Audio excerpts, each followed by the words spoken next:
چند شبه که در جلسه میام، رفقا با ما هم همون جور عمل میکنن که با سایر هم لباسهای ما صلوات ختم میکنن وقتی من میام. من دوست دارم بر نام پاک پیغمبر و دودمانش شما درود بفرستید، اما نه به مناسبت ورود من. خواهش میکنم این منسوخ بشه دیگه در این جلسه. میخواید صلوات ختم کنید، الان ختم کنید.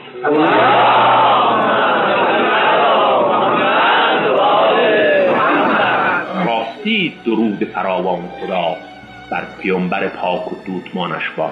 اما میدونید علی این چهره درخشان دودمان پیغمبر چه فرمود؟ فرمود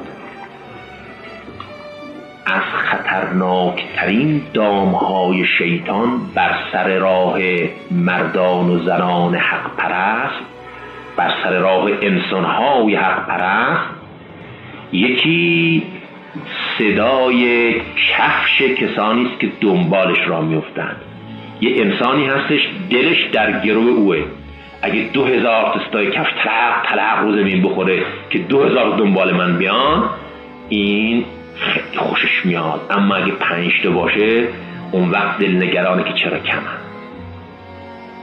جاه طلبی، ریاست منشی، آقایی داشتن،